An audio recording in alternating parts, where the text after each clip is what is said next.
अलीगढ़ के सिलसिले में बार बार हुजूर अमान मियाँ साहब क़िबला फरमाया करते हैं कि यहाँ एक बड़ा तबका पढ़े लिखे लोगों का है। जब भी उनसे गुफ्तगू होती है वो ये बात ज़रूर फरमाते हैं कि पढ़े लिखे लोगों का मजमा होता है और यहाँ इल्म का शोहरा है, दौर दौरा है। मेरे अजीज़ों, आप इस जलसे पाक को वैसे ही बनाएं जैसे पढ़े लिखे लोगों के अखलाक और तमीज़ और तहजीब हुआ करती है।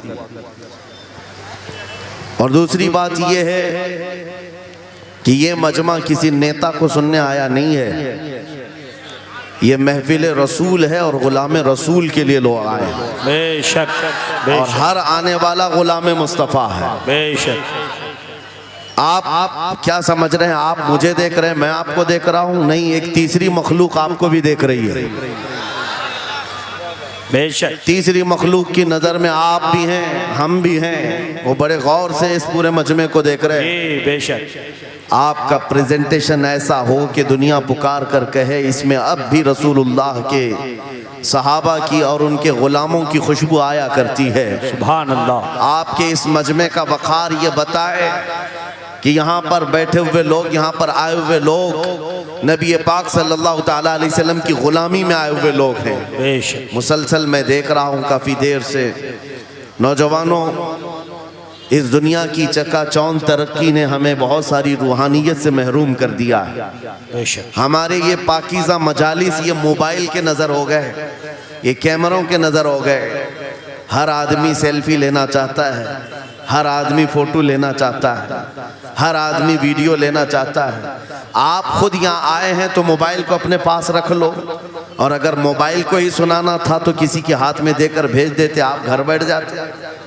ये मजमा मोबाइलों के लिए नहीं है, आपके लिए है। बेशक बेशक। आपके लिए है। आपका जहन और दिमाग हाजिर रहे यहाँ पर, बेशक। ये सोच करके कि मेरे मुस्तफ़ा की बातें सुनाई जाएंगी, क्या बात। कुरान की आयातें कुरान की आयत पढ़ी जाएंगी, हदीस रसूल का जिक्र होगा। लेकिन इस तूफान बलाखीज में आज हम देखते जा रहे हैं अदब हमसे निकलता चला गया। इसी को कहा था शायर ने, वो अंधेरा ही भला था कि कदम राह पे थे। क्या बात, क्या बात।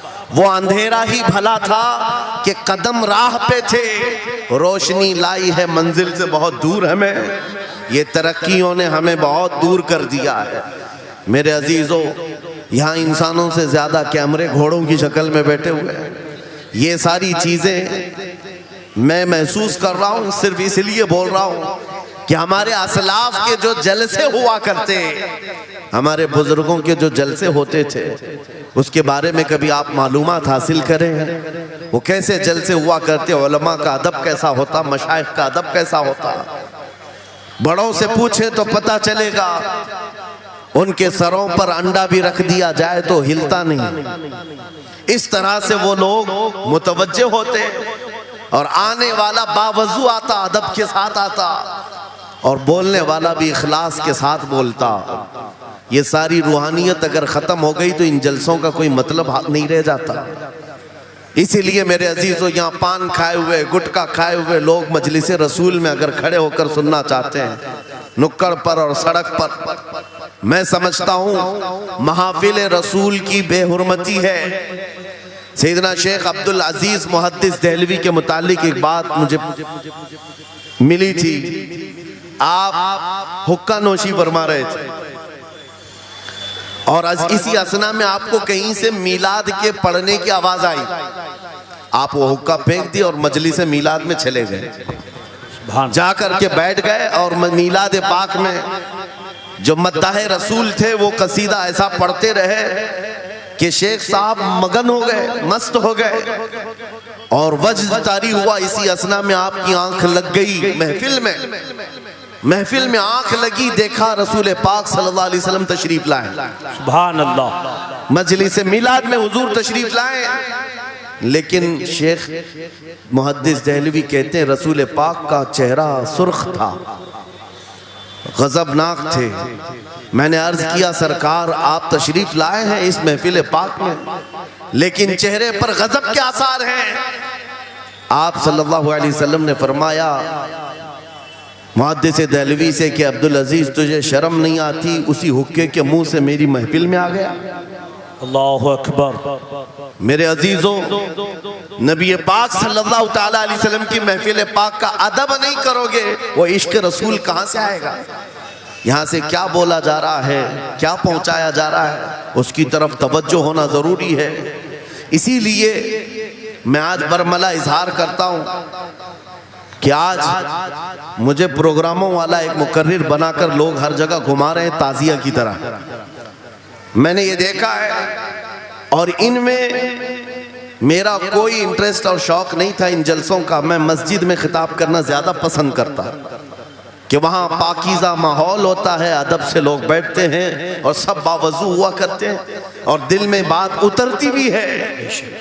लेकिन अगर बाहर भी हम महफिल कर रहे हैं तो मेरे अजीजों, जिम्मेदारी आपकी है कि इसको भी मस्जिद जैसा माहौल बना दें। बेशक बेशक। रूहानियत इतनी आ जाए कि हम इन दुनियावी लग़वियात से फारिग होकर खालिस मेरे आका की मोहब्बत में तशरीफ रखें।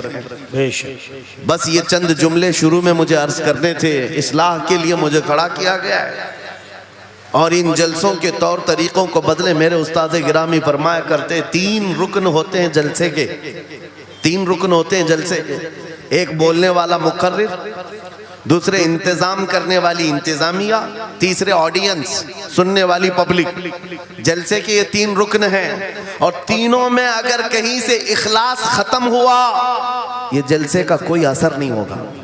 अल्लाहु अकबर। आने वाले लोग भी मुखलिस हों, बोलने वाला आदमी भी मुखलिस हो, जलसा सजाने वाली इंतजामिया कमेटी भी मुखलिस हो, खालिसतन अल्लाह और उसके रसूल की रजा के लिए कर रहे हो, उन जलसों का बहुत असर हुआ करता है, बहुत असर हुआ करता है।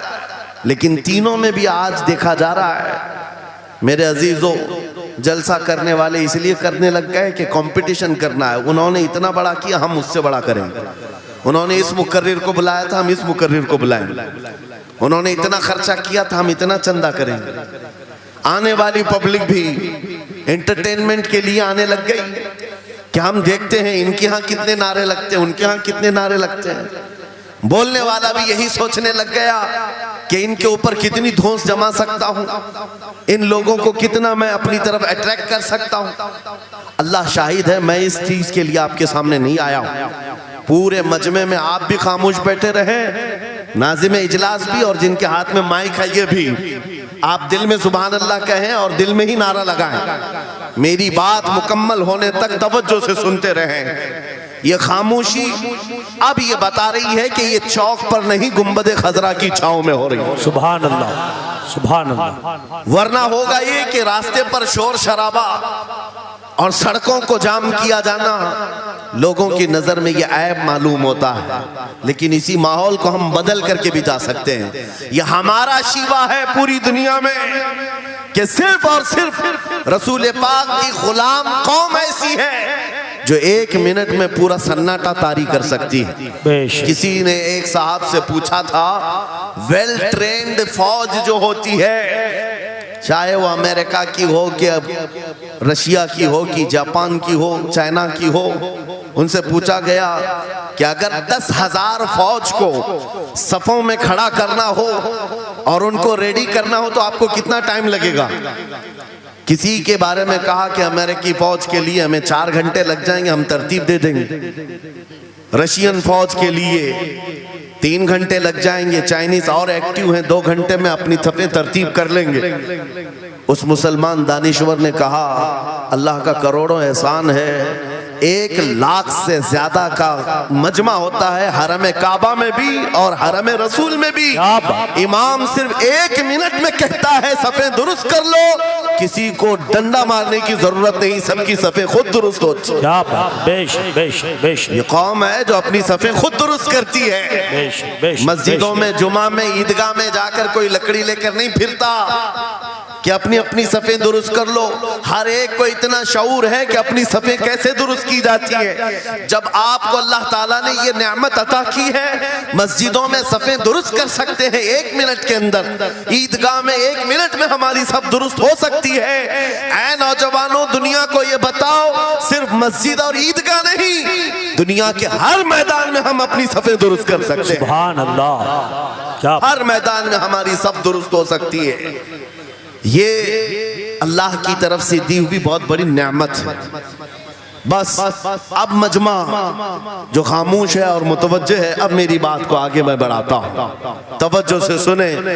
कुरानी उलूम के मुताल्लिक आपके सामने चंद बातें रखूंगा, इसलिए कि मुझे कहा गया बड़ा पढ़ा लिखा मजमा है और मुसलमान के लिए पढ़ा लिखा होना बहुत लाजिम है, इसलिए कि जिहालत इस्लाम का अपोजिट है। जिहालत इस्लाम का अपोजिट है। आपको एक बात मैं बताऊं, जब भी कहा जाता है दौरे इस्लाम, यानी हुजूर सल्लल्लाहु अलैहि वसल्लम की आमद के बाद के हालात को दौरे इस्लाम कहते हैं, उससे पहले वाले जमाने को दौरे जिहालत कहते हैं। जबकि इस्लाम का अपोजिट तो कुफ्र होना चाहिए, कुफ्र होना चाहिए। ये दौरे इस्लाम है और इससे पहले दौरे कुफ्र था। नहीं, दौरे इस्लाम से पहले वाले दौर को दौरे जिहालत कहते हैं, इसलिए कि बताना है इस्लाम और जिहालत दो अपोजिट चीजें हैं, दो अपोजिट चीजें हैं। जाहिल हो और मुसलमान हो, उसे ज़ेब नहीं देता। जिस कौम पर आने वाली किताब हिदायत का पहला लफ्ज इक़रा से शुरू होता है, इक़रा बिस्मि रब्बिकल्लज़ी खलक़, कुरान का पहला लफ्ज जो आया है वो किस नाम से आया? पढ़ो अपने रब के नाम से, पढ़ो अपने रब के नाम से। और इल्म नहीं है तो कुछ नहीं है तुम्हारे पास। इमाम गजाली तो फरमाते अन्नासु कुल्लुहुम मौता इल्लल उलमा, ये सारे इंसान मुर्दा हैं, जिंदा अगर कोई है तो इल्म वाला है, इल्म वाला जिंदा है। और जिहालत की तारीकियों में भटकने वाले की मिसाल ऐसी ही है जैसे अंधेरी कोठरी में बैठा हुआ है, कहीं रोशनी का आने का इंतजाम नहीं, उसके सामने हलवा रखो कि गोबर रखो, दोनों बराबर है। जाहिल आदमी के लिए ऐसा ही है, कभी उसका हाथ इसमें पड़ेगा, कभी उसका हाथ इसमें पड़ेगा। जब नजर नहीं आ रहा है तो हलवा को गोबर समझकर खा लेगा और कभी गोबर को हलवा समझ के खा लेगा, गलाजत उसके लिए बराबर हो जाएगी। लेकिन इल्म को कहा गया अल इल्मु नूरुन, इल्म रोशनी है। जिसके पास इल्म आता है वो तमीज सीख जाता है, उसके पास अखलाक आ जाते हैं, वो हलाल और हराम के फर्क को समझने लगता है, बुरे और अच्छे के दरमियान फर्क मालूम होने लगता है। इसीलिए मेरे अजीजों, मुझे बड़ा गर्व है और फख्र है, हमारी खानकाह से ये आवाज आती है आधी रोटी खाएंगे और बच्चों को पढ़ाएंगे। बेशक, क्यों? बेशक। उस अजीम खानकाह से ये आवाज दी गई, क्यों? सिर्फ इसलिए नहीं कि तुम बड़े होकर के डॉक्टर बनोगे, इंजीनियर बनोगे। लोगों की नजर में अब बात यही रह गई है, पढ़ा इसलिए जाता है कि डॉक्टर बनना है, इंजीनियर बनना है और कमाना है, बहुत कमाना है।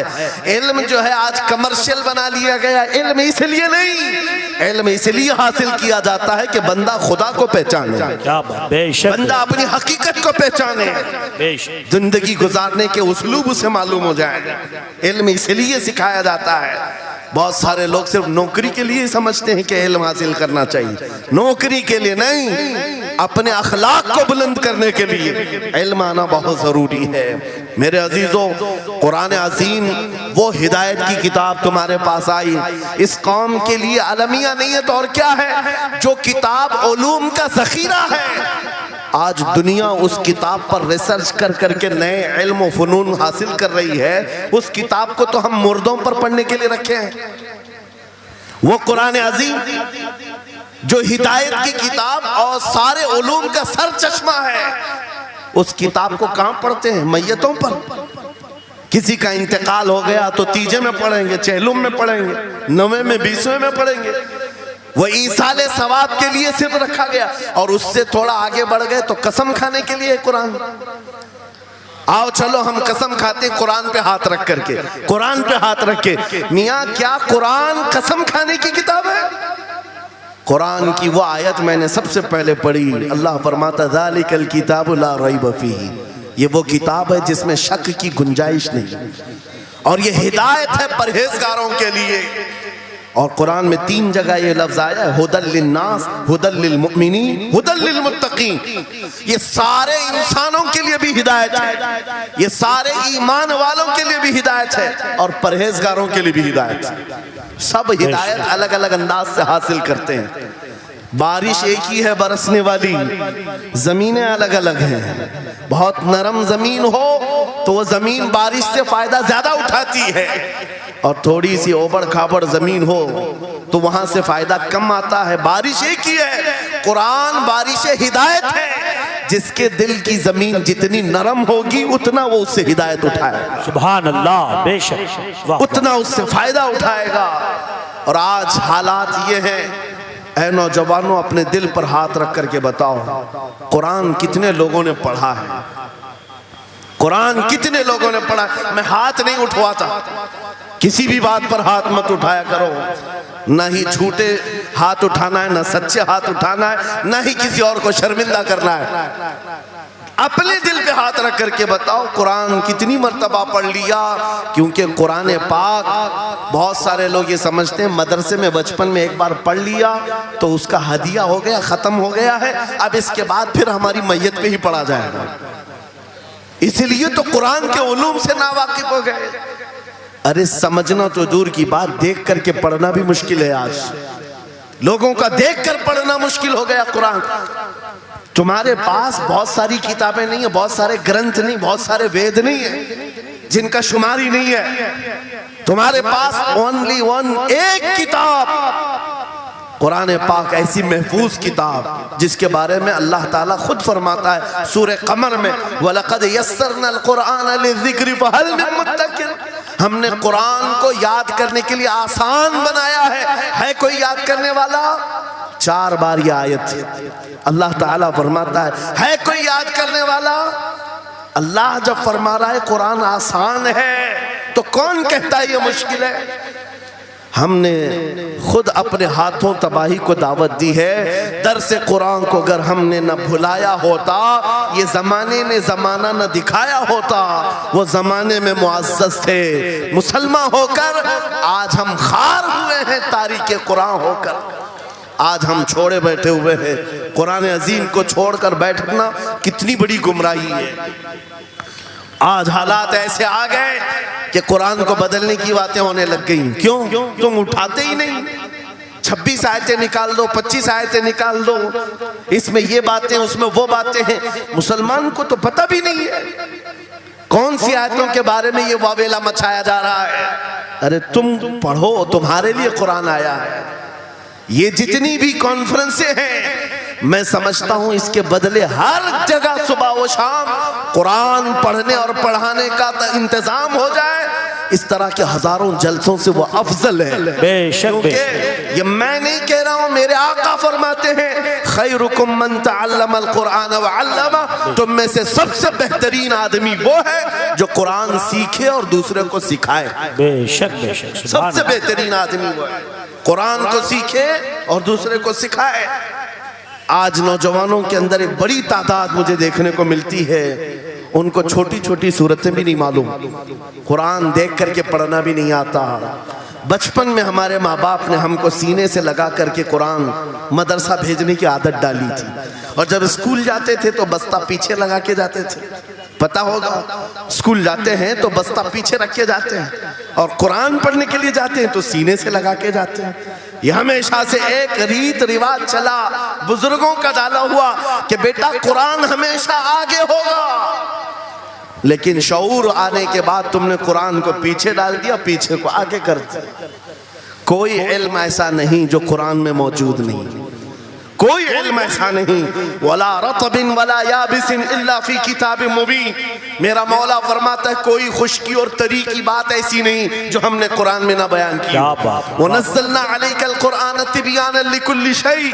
रब फरमाता है हमने कुरान में हर चीज का वाज़ेह बयान उतारा है तुम पर। और सैयदना अब्दुल्लाह इब्न अब्बास मुफस्सिरीन के सरदार रसूल पाक सल्लल्लाहु ताला अलैहि वसल्लम के चचेरे भाई हजरत अब्दुल्लाह बिन अब्बास कहते हैं लौ ज़ाअ ली इक़ालु बईरिन लवजदतुहु फी किताबिल्लाह। कहते हैं अगर मेरे ऊंट की नकील की रस्सी भी गुम हो जाए मैं उसको किताबुल्लाह कुरान में ढूंढ लूंगा। क्या बात, वाह वाह वाह वाह। मैं उसको कुरान में ढूंढ लूंगा। उनके पास उलूम कुरान थे। और आप क्या समझते हैं कुरान में क्या नहीं है? साइंस की वो इजादात को अगर आप लेकर के बैठे, मैंने अपना पूरा बयान रिकॉर्ड किया है 2 साल कबल ही। यहाँ वक्त की किल्लत है, मैं आपके सामने अर्ज करता हूँ 16वीं सदी के बाद या 18वीं सदी के बाद साइंस की तरक्कियात ने अपना पैर जमाना शुरू किया है इस रुए जमीन पर, जबकि मेरे मुस्तफ़ा करीम सल्लल्लाहु तआला अलैहि वसल्लम की जुबान अक़दस से निकले हुए कलमात जो कुरान में मौजूद हैं, उठाओ और मैं बताता हूँ हर चीज का इल्म कुरान में मौजूद है।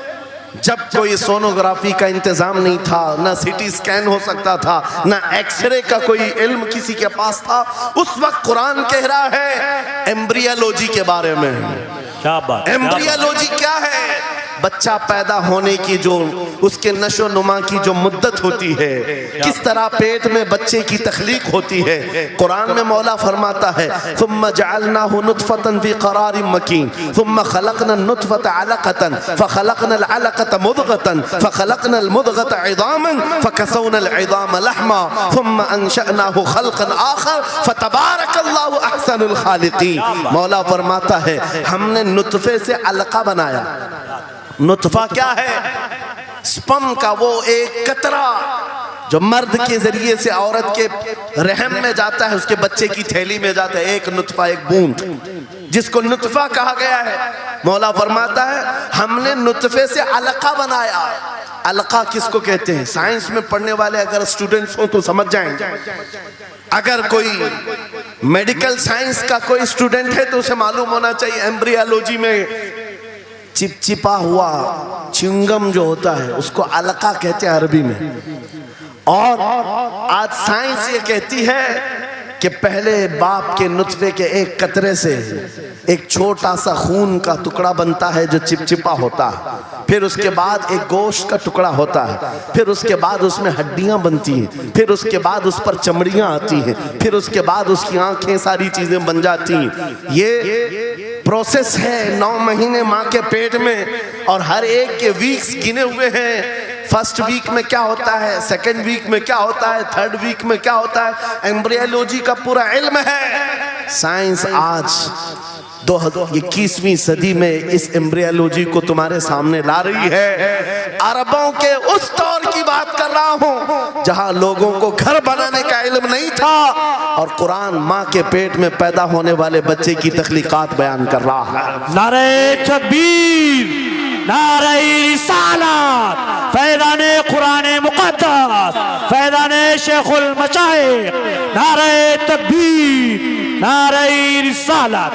वाह वाह। मशहूर साइंसदान है फ्रैंक प्रेस नाम से, जिसने ये थ्योरी दुनिया को बताई कि अर्दियात जमीन के अंदर जो वसात हो रही है, और उसके बाद उसने कहा था, फ्रैंक प्रेस नाम का अंग्रेज मुअर्रिख और अंग्रेज साइंसदान ने कहता है जमीन जो है पानी के ऊपर है, और ऐसे ही पानी के ऊपर कोई चादर बिछा दी जाए तो कभी चादर इधर हो सकती है, कभी उधर हो सकती है।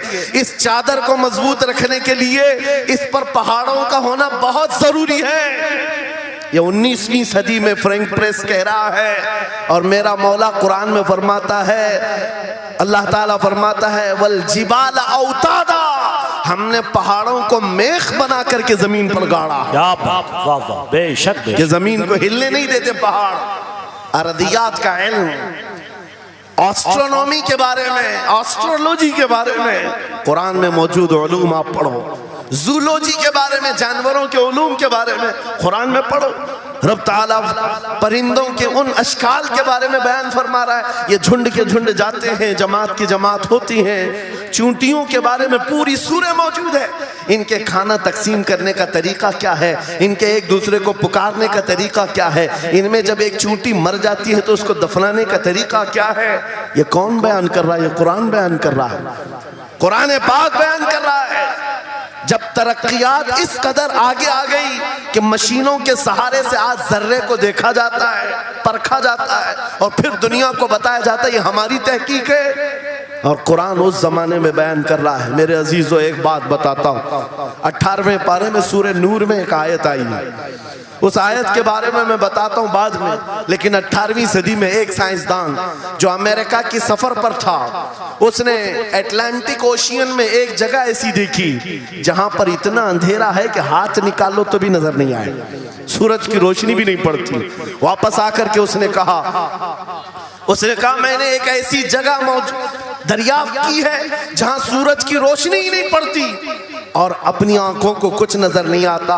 अगर हाथ निकाल करके देखो, समंदर के बीचों बीच अटलांटिक ओशियन, ये कोई तालाब का नाम नहीं है।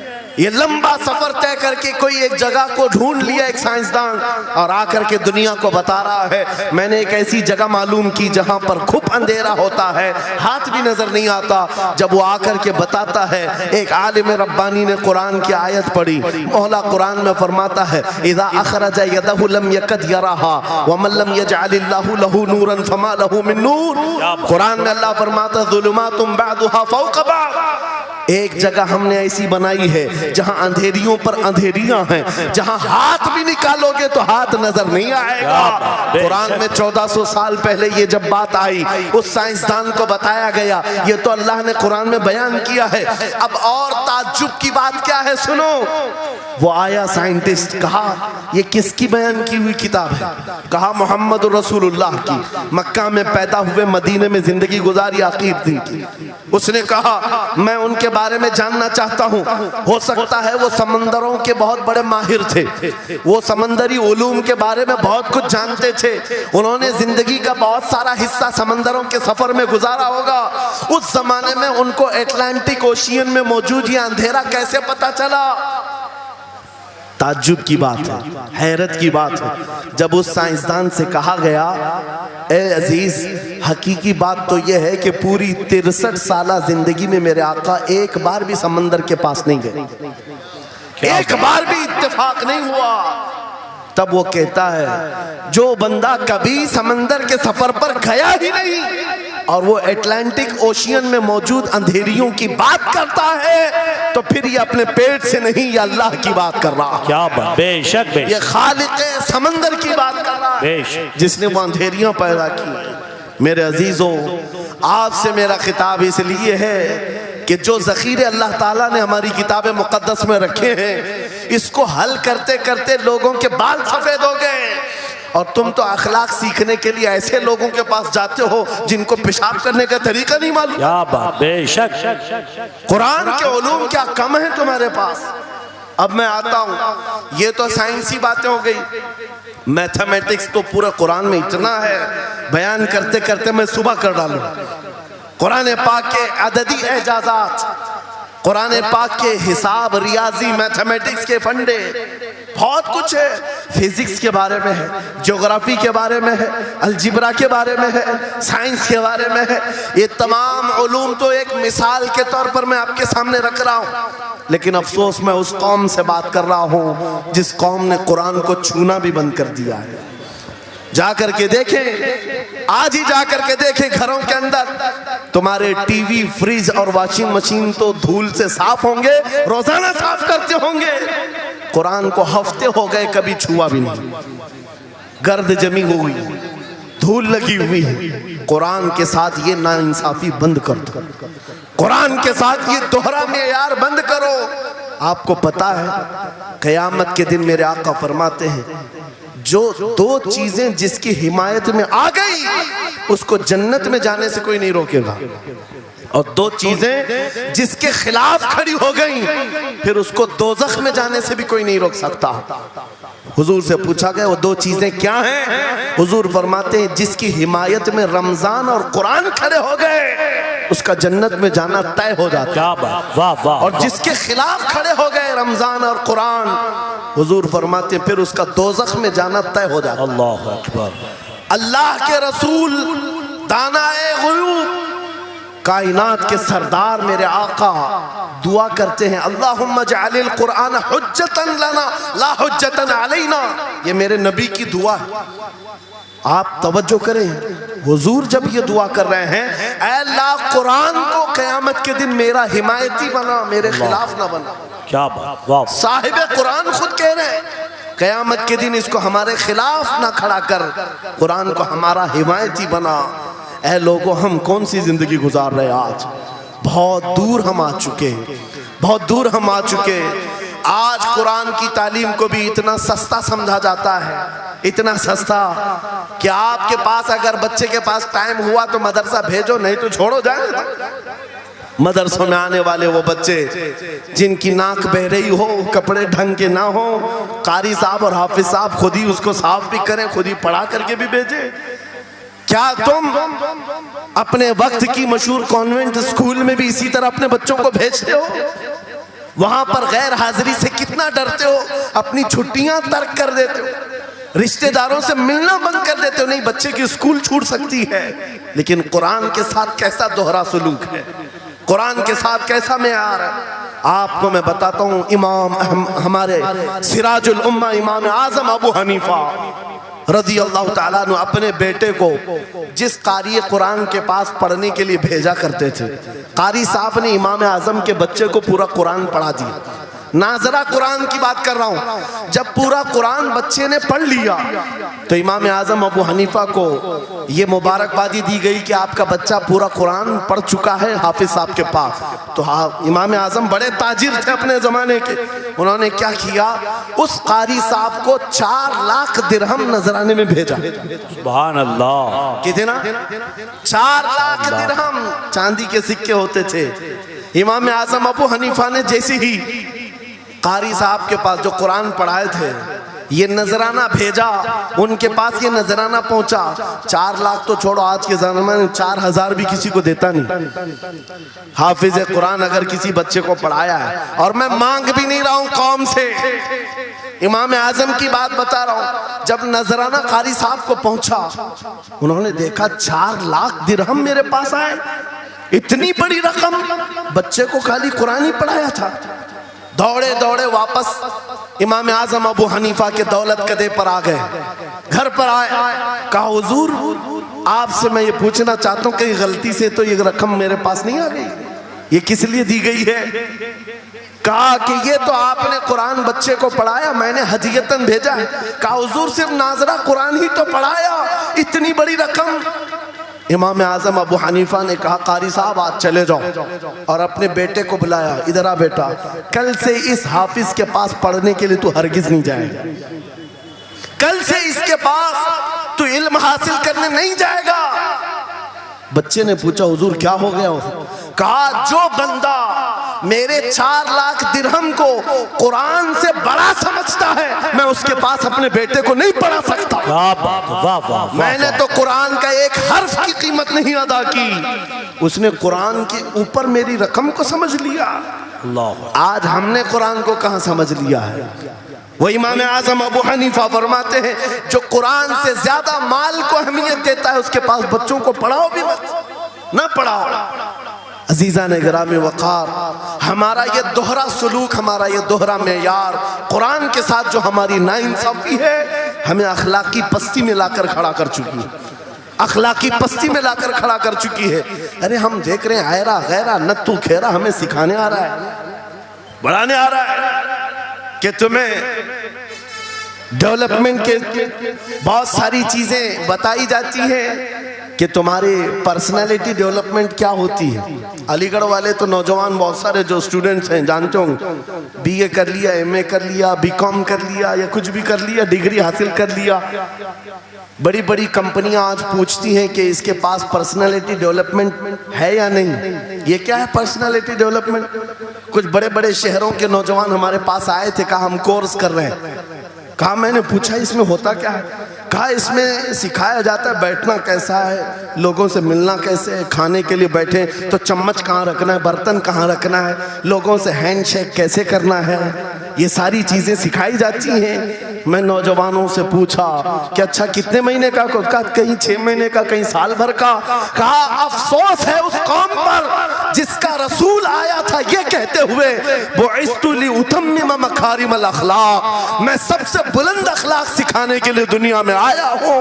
उस रसूल की उम्मत आज ऐसे लोगों के पास अखलाक सीखने जा रही है जिसको हलाल और हराम की तमीज नहीं, जिसको खड़े होकर पेशाब करने में फख्र लगता हो, उसके पास तो ये अखलाक सीखने जा रहे हैं, पर्सनैलिटी डेवलपमेंट सीखने जा रहे हैं। और मैं तुम्हें बताता हूँ कुरानी अखलाक क्या है। मौला करीम ने अपने हबीब को जो बयान किया है, सूरे लुकमान उठाओ, बाप अपने बेटे को नसीहत क्या क्या करता है, अगर 3 आयतें भी पढ़ लो तुम्हारी जिंदगी सुधर जाएगी। लुकमान हकीम अपने बेटे से कहते हैं, या बुनय्या अक़िमिस सलात वअमुर बिल मारूफ वन्हा अनिल मुनकर वस्बिर अला मा असाबक, ऐ बेटा नमाज पढ़ा कर, बुराइयों से बचा कर, अच्छाइयों की बात कर, जो मुसीबत आए उस पर सब्र कर। ये सिर्फ जुमले नहीं है, ये जुमले नहीं है। लुकमान हकीम ने अपने बेटे को जो डराया था, कुरान कहता है, या बुनय्या इन्नहा इन तकु मिस्काल हब्बतिन मिन खरदलिन फतकुन फी सखरतिन औ फी समाई औ फिल अर्दी याति बिहा अल्लाह। आज हर बाप को चाहिए कि ये नसीहत अपने बेटे को करे। क्या बात, क्या हर बाप अपने बच्चे को ये बात बताए, सुनो क्या लुकमान कहते हैं, बेटा बुराई अगर तूने कर लिया, ये मत समझना कि मैं रात के अंधेरे में छुप कर लिया। आज तुम्हारे हाथ में मोबाइल गुनाहों का अड्डा बन करके आया है। सिर्फ एक टच स्क्रीन पर सारी दुनिया तुम्हारे सामने नंगी नाचती हुई नजर आती है। कितने नौजवानों ने अपने अखलाक का कत्ल कर लिया है, उनकी आंखें हया से नापाक हो गई हैं। कितने लोगों ने अपना नूर ईमान बेच दिया मोबाइल की स्क्रीन पर चलने वाली इन बेहया तस्वीरों पर। कितने तो फरेफ्ता हो गए, कितने जवानी बर्बाद कर चुके। तुम क्या समझते हो मेरे अजीजों, एक जवान ने मुझे बताया था, रात के वक्त मैं तन्हा मोबाइल लेकर बैठा था, अचानक पर्दा हिला तो डर लगा, जल्दी से स्क्रीन ऑफ किया, बैठा। मुझे लगा माँ आई होगी, बाप आया हो, कोई आया होगा, लेकिन कोई नहीं। पर्दा हिला, एक बिल्ली आई थी, इससे भी डर लग गया। मैंने कहा पर्दे के हिलने से इतना डर है कि कोई आ जाए, तेरा ईमान कहाँ गया? वो मौला कहता है, यअलमु खाइनतल अयुनि वमा तुख्फी सुदूर, वो रब तुम्हारे दिलों में गुजरने वाले हालात को भी देख रहा है, बेशक तुम्हारी आंखों की खयानत को भी वो देख रहा है। जब तुम्हारा यकीन ही खत्म हो गया तो क्या करोगे? इसीलिए अरबी का मशहूर मकौला है, इज़ा लम तस्तही फफ़अल मा शिअत वस्ना मा शिअत। जब तुम्हारे अंदर से हया निकल जाए तो जो चाहे करो, जो चाहे कर लो। आज लुकमान हकीम की वो बात मैं पेश कर रहा था, आयत मुकम्मल करता हूँ। बाप अपने बेटे से कहता है, अगर बुराई कर लिया तूने, अगर बेहयाई हो गई, ये मत समझ के बहुत छुप करके किया। आज से 4000 साल पहले लुकमान हकीम कह रहे हैं अपने बेटे से, अगर बुराई तो आसमानों में जाकर करेगा, या पहाड़ के अंदर घुस कर करे, या जमीन के अंदर जाकर करे, कहीं पर भी कर ले। जबकि ये तीनों चीजें उनके जमाने में नहीं थी, न पहाड़ों के अंदर जाकर के करने का तसव्वुर, न जमीनों के अंदर जाने का, न आसमानों में उड़ने का तसव्वुर। ये सब आज के दौर में मुमकिन है। और लुकमान हकीम कहते हैं, अगर तू इन सब जगहों पर जाकर कहीं पर भी करेगा, याति बिहा अल्लाह, अल्लाह वो तेरे सामने लेके आएगा। बेशक वमन यअमल मिस्काल ज़र्रतिन खैरन यरा वमन यअमल मिस्काल ज़र्रतिन शर्रन यरा। तुम अगर राई के दाने के बराबर भी नेकी करो, अल्लाह वो तुम्हें दिखाएगा। राई के दाने के बराबर भी बुराई करो, अल्लाह तुम्हें दिखाएगा। अखलाक सीखने के लिए दूसरी जगह जाते हो, अगर ये फार्मूला किसी को याद हो जाए, मैं कहता हूँ सारे सीसीटीवी कैमरे बंद हो जाए, इस बंदे को कोई बहका नहीं सकता, जिसके दिल में सिर्फ इतना ख्याल है कि मेरा मौला मुझे देख रहा है, बेशक बेशक मेरा रब मुझे देख रहा है। उसकी निगरानी के लिए किसी कैमरे की जरूरत नहीं, किसी सीसीटीवी की जरूरत नहीं। अजीजा ने गिरामी वक़ार, बच्चों के दिलों में अखलाक बाद में आएंगे, अल्लाह का खौफ उनके दिल में डालो। अल्लाह देख रहा है, एक दिन तुम्हें हाजिर होना है, सब लाया जाएगा, सब लाया जाएगा।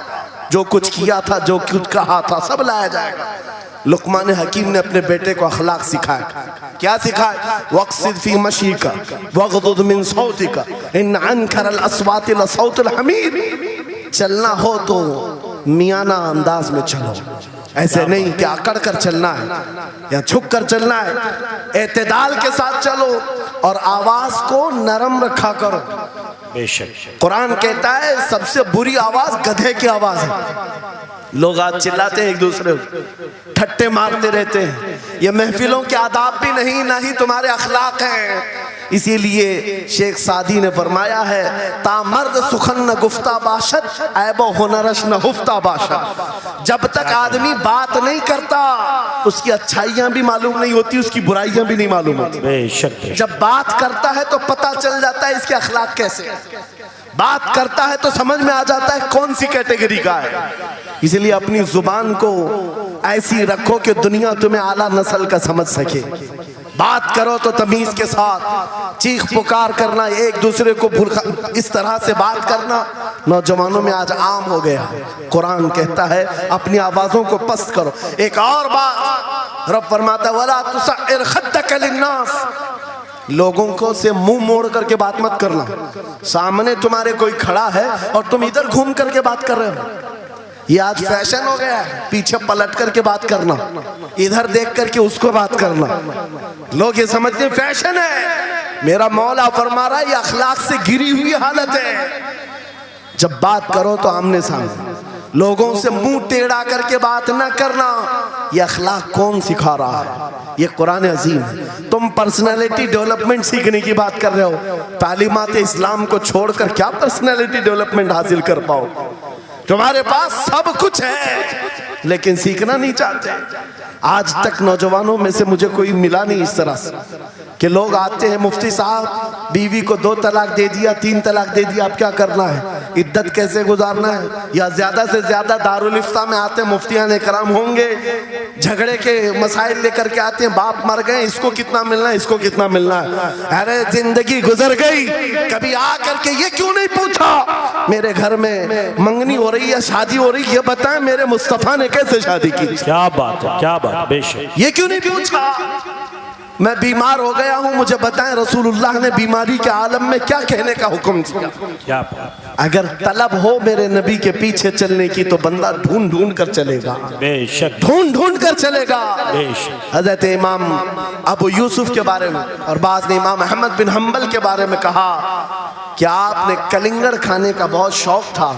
तरबूज, आप तरबूज कहते हैं? हाँ, हमारे यहाँ मुंबई में इसको कलिंगड़ कहते। और उन्होंने ये कहा कि ये सुन्नत भी है। मुझे रिवायत मिली है कि हुजूर ने भी खाया लेकिन जिंदगी भर खाए नहीं। मुरीदीन ने पूछा कि हुजूर जब सुन्नत भी है और आपको शौक भी है, खाते क्यों नहीं?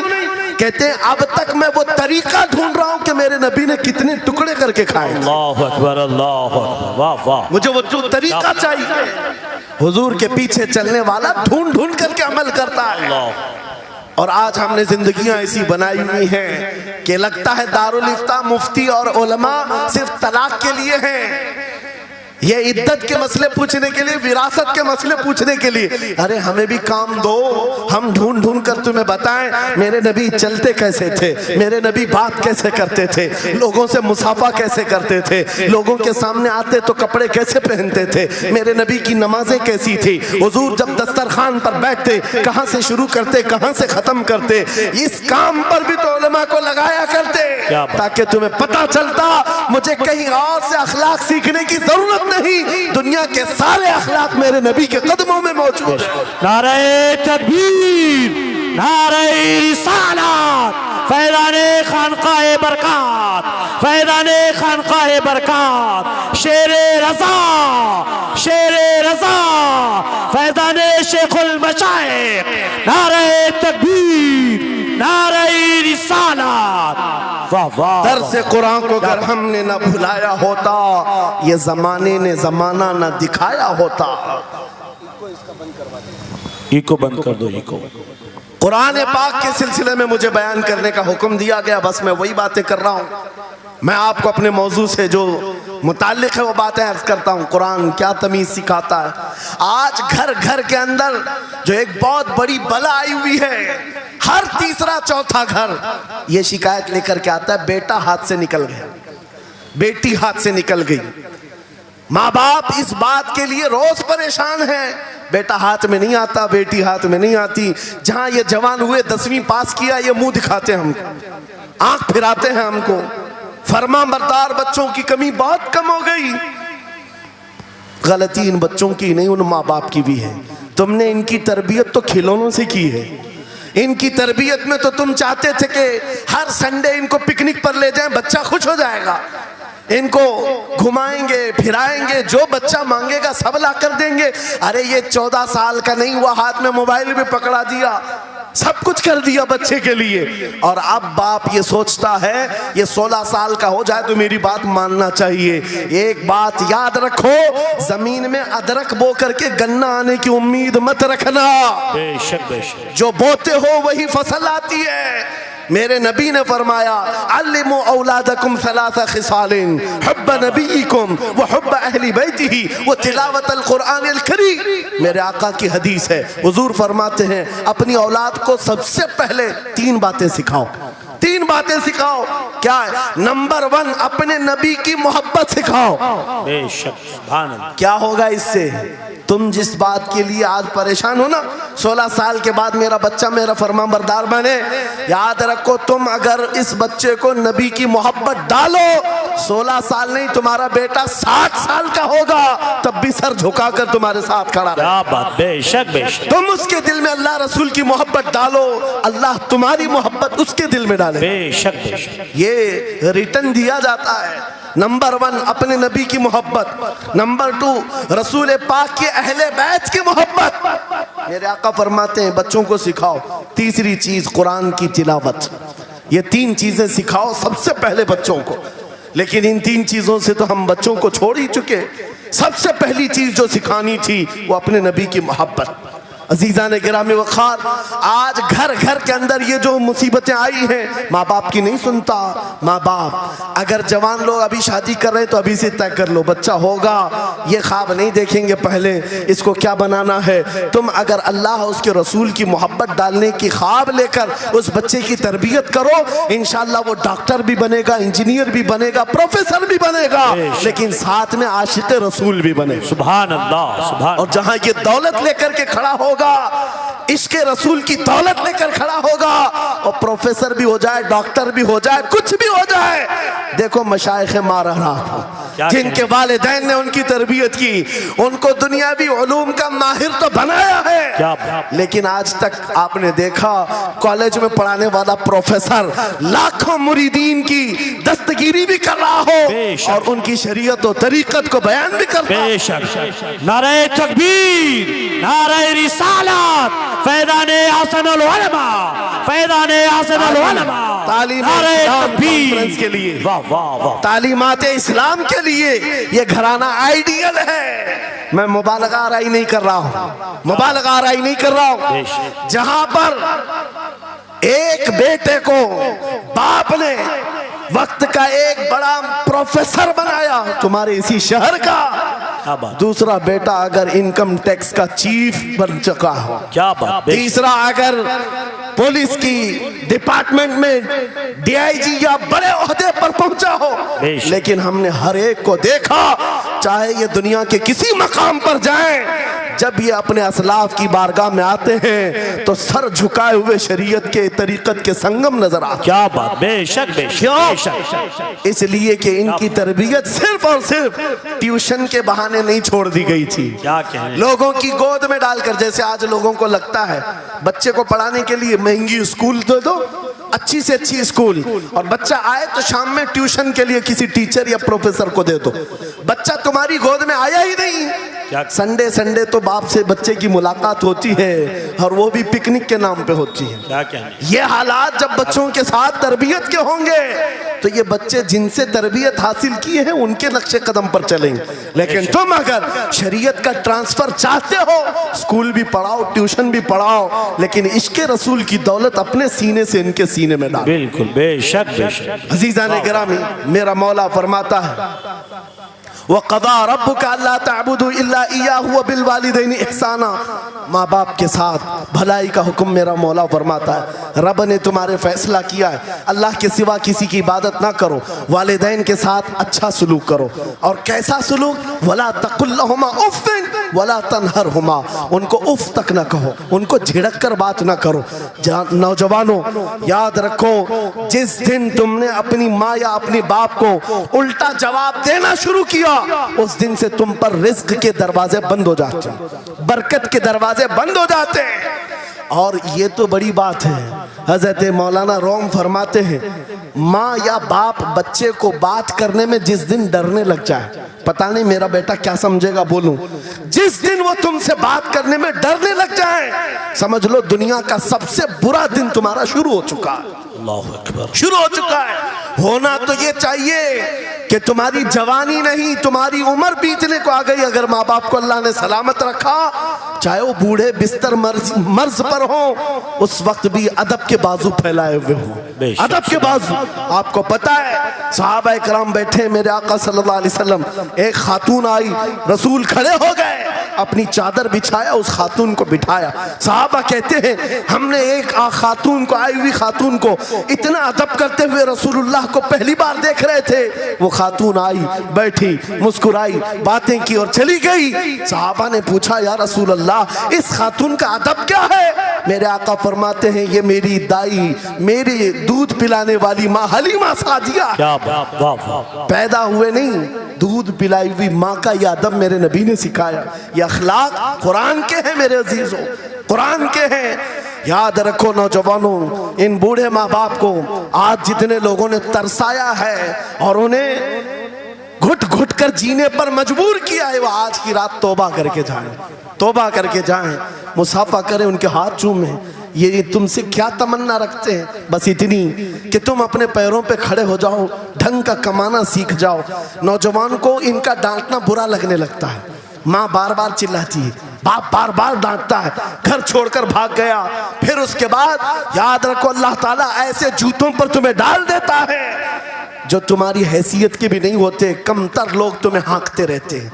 इससे बेहतर है हमें पैदा की हुई माँ, हमें दूध पिलाई हुई माँ अगर डांटती है, कोसती है, मारती है, ये नेमत है। बेशक। एक नौजवान के बारे में मैं अक्सर कहा करता, हमारे साउथ का था, बड़ा बिगड़ा हुआ, माँ मेरे पास आई थी, कह रही थी इसको समझा ले, मैं बेवा हूँ, मैं बेवा हूँ, इसका बाप बचपन में मर गया, ये बच्चा 2 साल का था, मेरा शोहर मर गया, मैं घरों की पतेलियां मांझ मांझ करके इस बच्चे को बड़ा की हूं, लेकिन आज ये औबाश बन गया है।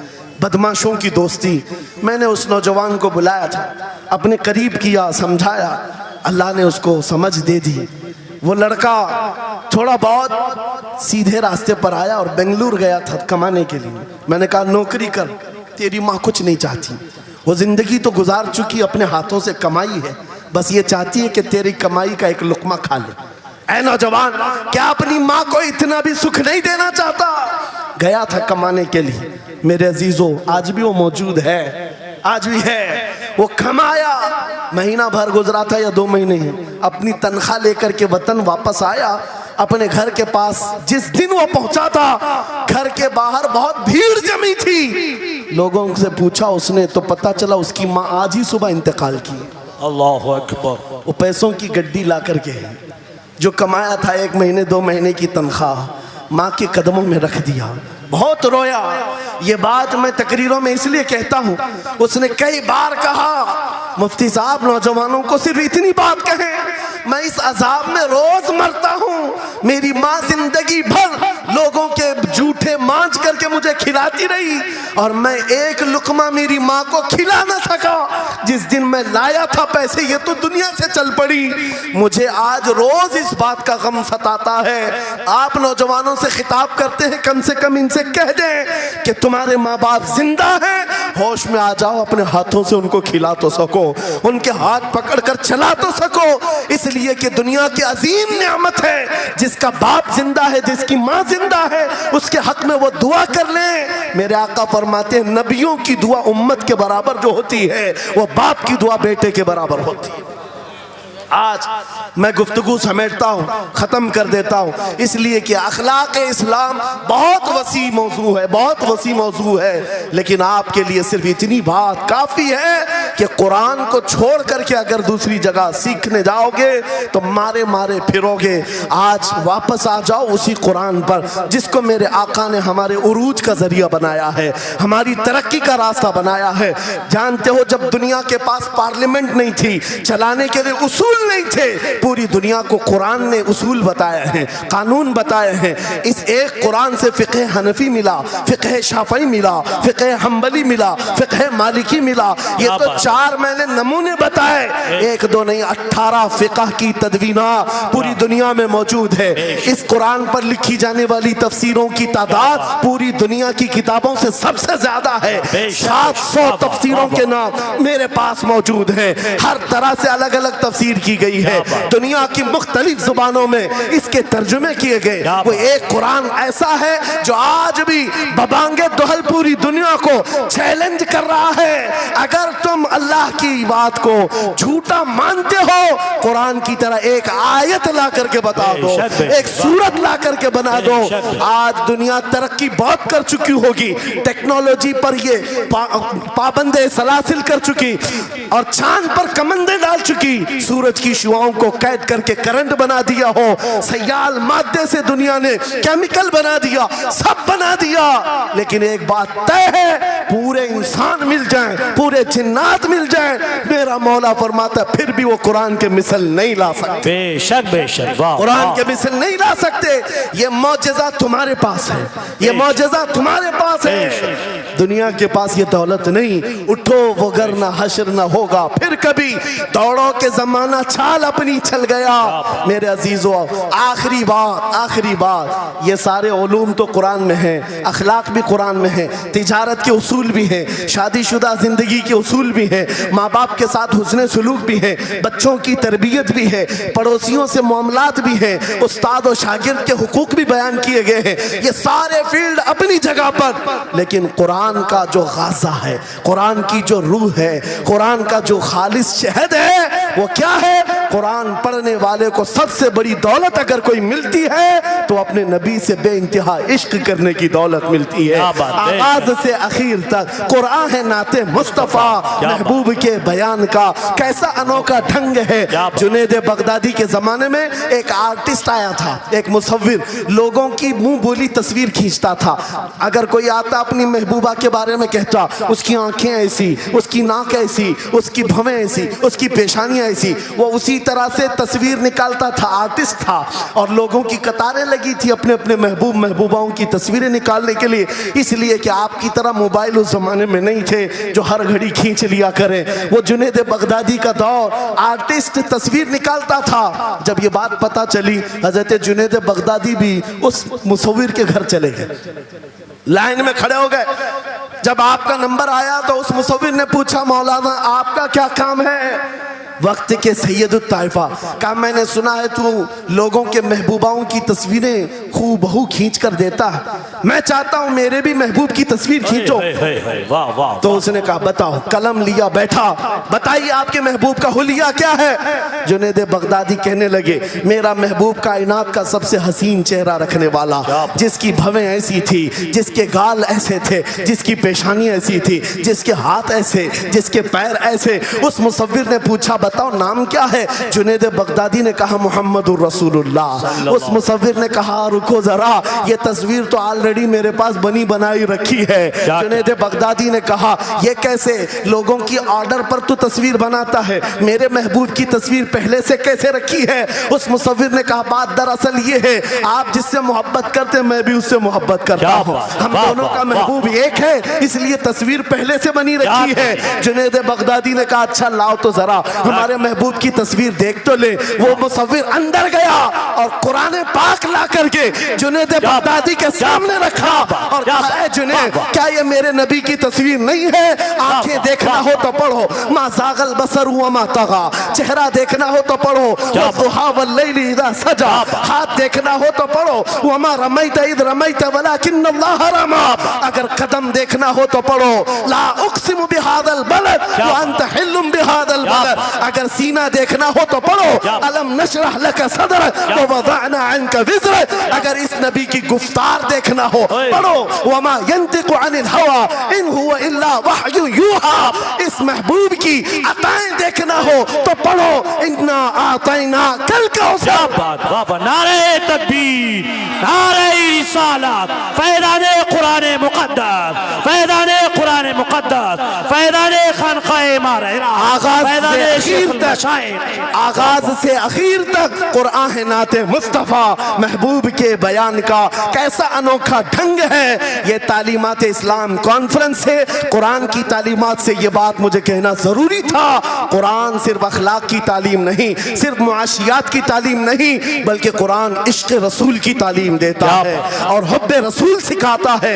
इसलिए हम उसी हुब्बे रसूल के साथ इस जलसे का इख्तिताम करते हैं। उस कुरान की तालीम ऐरे गैरे से भी नहीं हासिल करना, बुझे हुए दिल से भी नहीं लेना, अंधे लोगों से भी मत पढ़ना जो कुरान तो पढ़ा देंगे कुल हु अल्लाहु अहद, लेकिन बाद में ये नहीं बताएंगे किस पर उतरा था। कुरान अगर पढ़ना है तो कंजुल ईमान से पढ़ा करो, जहां बरेली का इमाम ये भी बताएगा कुरान पढ़ने वाला अपने नबी को ये नहीं कहेगा मेरा नबी मेरे जैसा था या उसका इल्म ऐसा था वैसा था, बल्कि बरेली का इमाम बताएगा कुरान पढ़ने वाला अपने नबी को यूं कहेगा सरवर कहूं के मालिक मौला कहूं तुझे, बागे खलील का गुले ज़ैबा कहूं तुझे, तेरे तो वस्फ़ ऐब तनाही से हैं बरी, हैरान हूं मेरे शाह मैं क्या क्या कहूं तुझे।